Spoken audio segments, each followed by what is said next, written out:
नमस्कार। आप लोगों का मेरे ज्योतिष चैनल ज्योतिष जागरण में स्वागत है।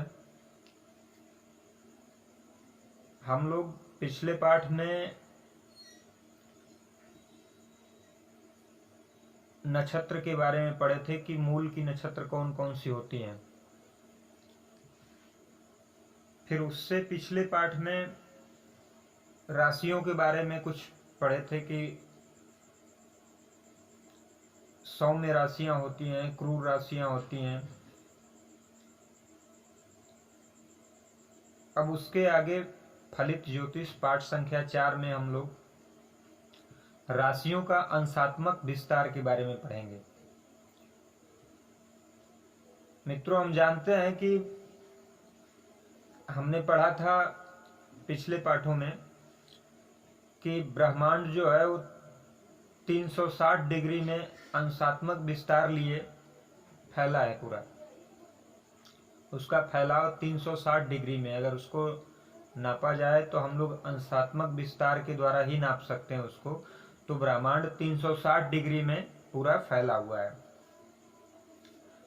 अब उस 360 डिग्री को अगर हम 12 से डिवाइड करते हैं, 12 से भाग देते हैं, तो हमें 30 डिग्री प्राप्त होता है। तो हमारी राशियां हैं 12 राशि, तो हर एक राशि जो है वो 30 डिग्री की होती है।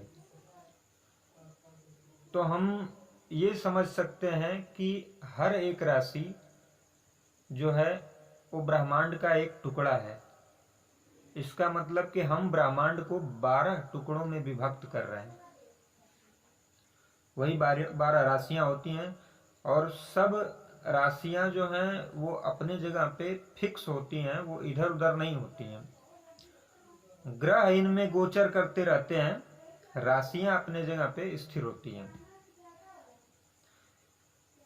जैसे आपको समझाने के लिए एक रफ ही किए हैं, ये इस पे समझ सकते हैं। जैसे ये पूरा ब्रह्मांड हो गया 360 डिग्री का,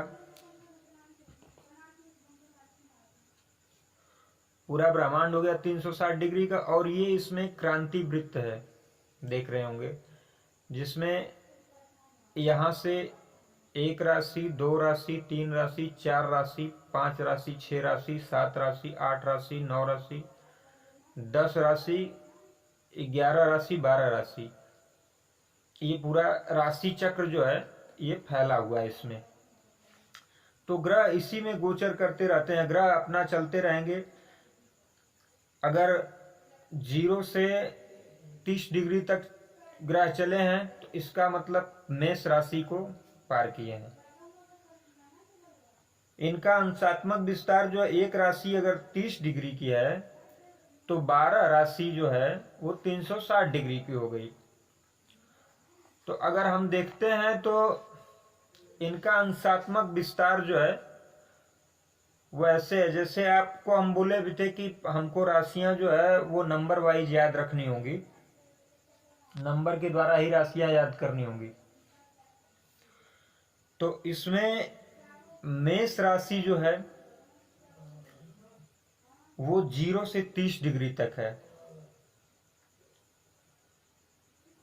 फिर उसके बाद दूसरी राशि जो शुरू होती है वो 30 डिग्री से 60 डिग्री तक है।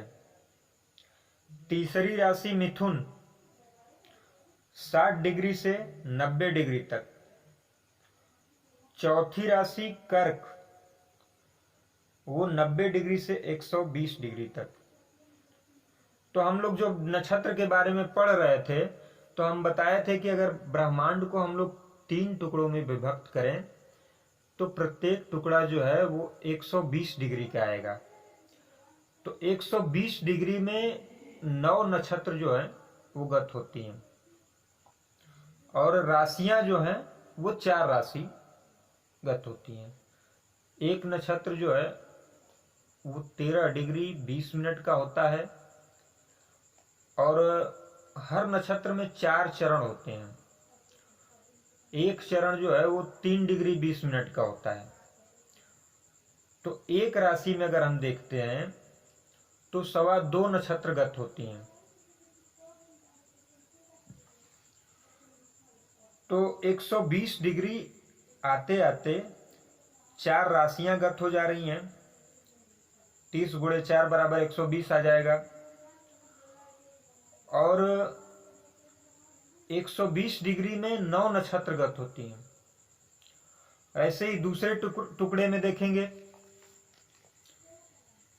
तो सिंह राशि जो है वो 120 डिग्री से 150 डिग्री तक। कन्या राशि जो है छठवीं 150 से 180 डिग्री तक। सातवीं तुला राशि 180 डिग्री से 210 डिग्री तक। आठवीं वृश्चिक राशि 210 से 240 डिग्री तक। अब ये 120 के बाद 120 120 240 डिग्री हो गया। दूसरा टुकड़ा भी समाप्त हो गया। इसमें भी 9 नक्षत्रगत हो गई। तो 9 दूना 18 नक्षत्र खत्म, इसमें गत हो गई। अब उसके बाद 9वीं राशि है जो धनु राशि है, वो 240 डिग्री से 270 डिग्री तक। 10वीं राशि जो है वो मकर राशि है, वो 270 से 300 डिग्री तक।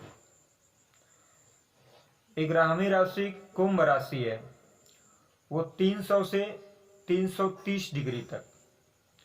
और 12वीं हो गई मीन राशि, वो 330 से 360 डिग्री तक। तो इस तरह से राशियों का ब्रह्मांड में पूरा अंशात्मक विस्तार है।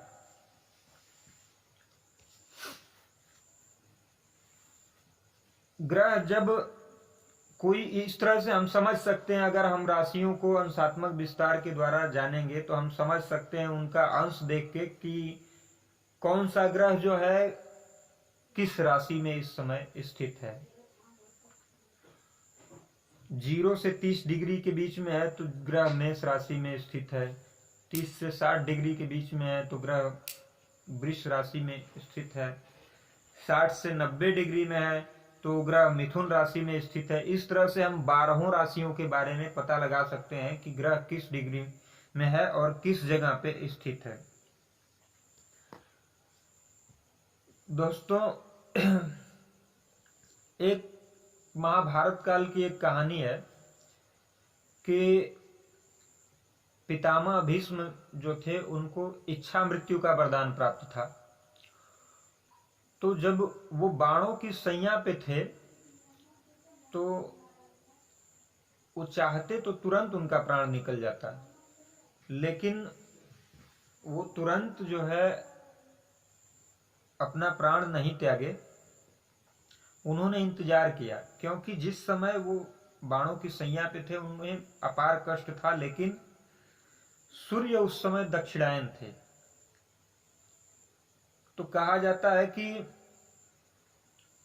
सूर्य अगर दक्षिणायन हो तो जो लोग उत्तरी गोलार्ध में रहने वाले हैं उनके लिए शुभ नहीं माना जाता है।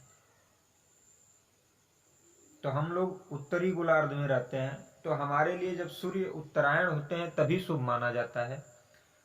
तो जब सूर्य उत्तरायण हुए तो पितामह भीष्म ने अपने प्राण त्यागे। अब सूर्य जब कर्क राशि में प्रवेश करते हैं तो दक्षिणायन हो जाते हैं, और जब गोचर करते करते सभी राशियों को मकर राशि में प्रवेश करते हैं तो उत्तरायण होते हैं।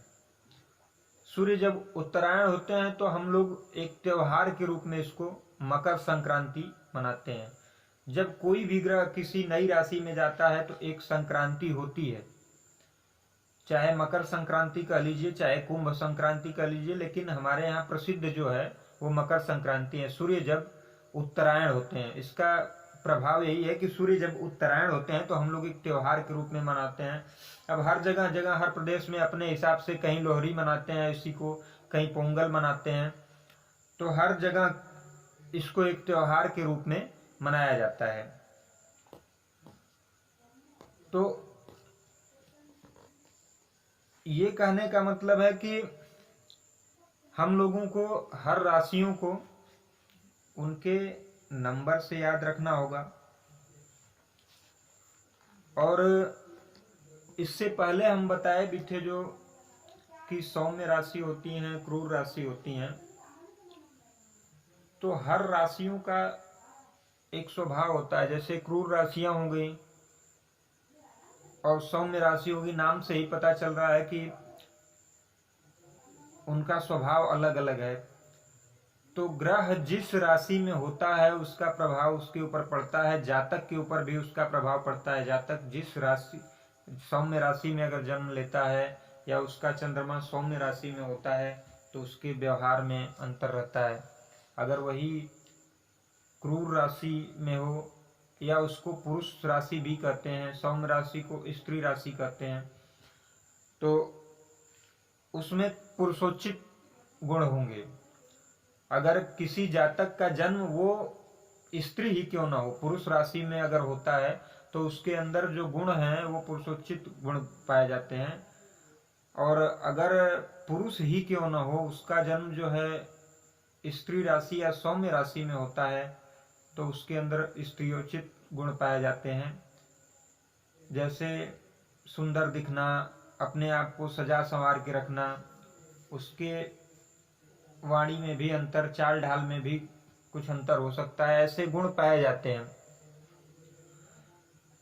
तो हम लोग आगे धीरे धीरे राशियों का स्वभाव भी पढ़ेंगे और ग्रहों का प्रभाव भी रहता है। जब राशि के बारे में हम पढ़ रहे हैं तो राशि के स्वामियों के बारे में भी हम बताए थे कि राशि के स्वामियों को भी याद रखना चाहिए, क्योंकि जो राशि के स्वामी हैं उनका प्रभाव भी रहता है।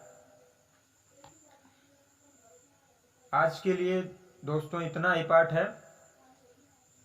आशा करता हूँ पाठ आपको अच्छा लगा होगा। हमसे जो लोग भी जुड़े हैं, जो लोग पढ़ रहे हैं या वीडियो हमारा देख रहे हैं, उनको एक बार पुनः धन्यवाद। और अगर आप चाहते हैं कि हमारे वीडियो का प्रसार और लोगों तक भी हो तो चैनल को सब्सक्राइब करिए और वीडियो को शेयर करिए। अच्छा लगे वीडियो तो लाइक और कमेंट्स भी कर सकते हैं। आप लोगों को इस चैनल के माध्यम से और भी अच्छी वीडियो प्राप्त होंगी। हर हर महादेव।